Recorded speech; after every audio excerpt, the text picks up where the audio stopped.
Hi friends, എല്ലാവർക്കും online ക്ലാസ്സിലേക്ക് സ്വാഗതം. 6ാം ക്ലാസ്സിലെ അടിസ്ഥാന പാഠാവലിലെ ക്വസ്റ്റ്യൻ പേപ്പർ നമുക്ക് ഡിസ്കസ് ചെയ്യാം. പ്രവർത്തനം 1. 6 ചോദ്യങ്ങളിൽ ഏതെങ്കിലും 5 എണ്ണത്തിന് ഉത്തരം എഴുതണം. പ്രവർത്തനം 1 വർണ്ണന. മാനും മുയലും ഉറങ്ങി, കാടും ആറും കടലും അടങ്ങി, പായലി മീൻമിഴി പൂട്ടി, നീലക്കായലിൻ സ്വപ്നമായി സൂര്യൻ.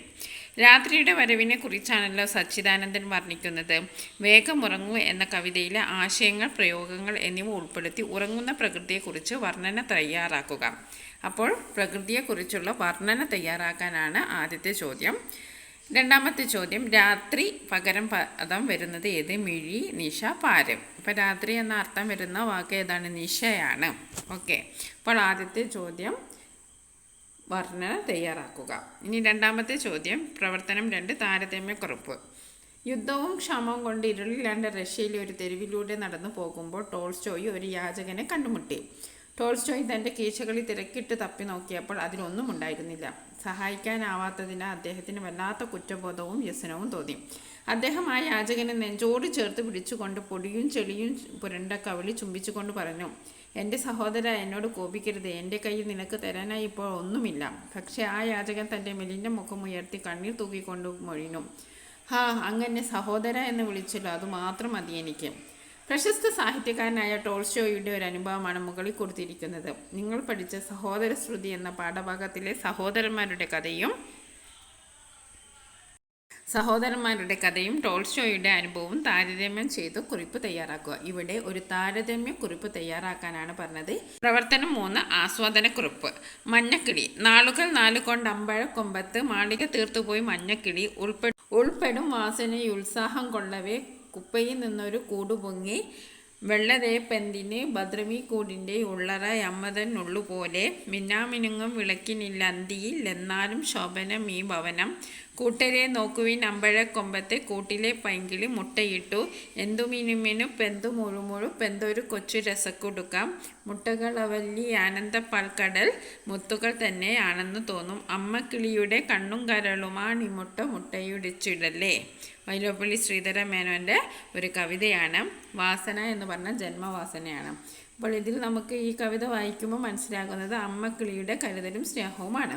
അമ്മക്കിളിയുടെ കരുതലും സ്നേഹവും എത്ര ഹൃദയസ്പർശിയായാണ് കവി അവതരിപ്പിക്കുന്നത്. ഈ കവിതയ്ക്ക് ഒരു ആസ്വാദനക്കുറിപ്പ് തയ്യാറാക്കുക. അപ്പോൾ ഒരു ആസ്വാദനക്കുറിപ്പാണ് തയ്യാറാക്കേണ്ടത്.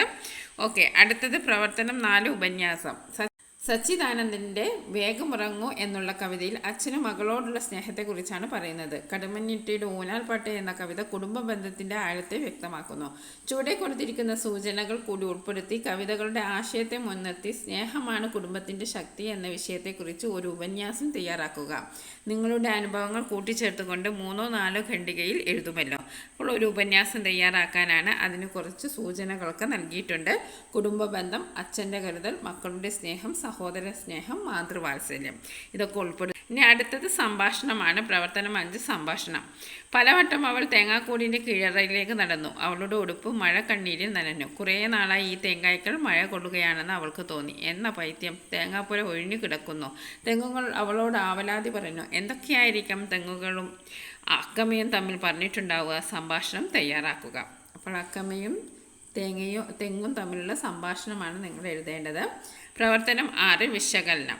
താമരത്തണ്ടറിഞ്ഞു കുനിച്ചു നെറ്റിയിൽ നീറി നിൽക്കുമഴിക്ക് നിറ്റുകൾ കുഞ്ഞിച്ചുണ്ടാൽ തുടപ്പു ചെറ്റകന്നു നിറഞ്ഞു തുളുമ്പി നിൽക്കുകയാണെന്നൊരു പ്രാർത്ഥനാ നാളം. നിങ്ങൾ പരിചയപ്പെട്ട ഊഞ്ഞാൽപ്പാട്ട് എന്ന കവിതയിലെ വരികളാണിത്. വാക്കുകൾ കൊണ്ട് കടമഞ്ഞിട്ട് വരച്ച ചിത്രത്തിൽ നിന്ന് സ്നേഹത്തിൻ്റെ ഒത്തിരി നിമിഷങ്ങളെ നമുക്ക് വായിച്ചെടുക്കാനാവുന്നുണ്ടല്ലോ. സ്നേഹത്തിൻ്റെ ഒട്ടേറെ അനുഭവങ്ങൾ നമ്മെ ഓർമ്മിപ്പിക്കുന്ന മുഹൂർത്തവുമാണവ. ഈ ആശയങ്ങളെ മുൻനിർത്തി സ്വന്തം കാഴ്ചപ്പാട് ഉൾപ്പെടുത്തി മുകളിൽ കൊടുത്തിട്ടുള്ള വരികളുടെ ആശയത്തെ വിശകലനം ചെയ്യുക.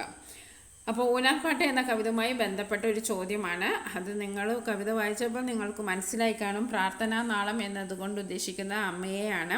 അപ്പോൾ അമ്മയുടെ ആ സ്നേഹവാത്സല്യത്തെക്കുറിച്ച് നിങ്ങളുടെ കാഴ്ചപ്പാട് എല്ലാം ഉൾപ്പെടുത്തി ഒരു വിശകലനക്കുറിപ്പ് തയ്യാറാക്കാനാണ്. ഉപന്യാസം, ആസ്വാദനക്കുറിപ്പ്, താരതമ്യക്കുറിപ്പ്, ഇത്രയാണ് ഈ ചോദ്യ പേപ്പറിലുള്ളത്. അപ്പോൾ 5 എണ്ണത്തിന് ഉത്തരം എഴുതണം. Okay, thank you for watching this video.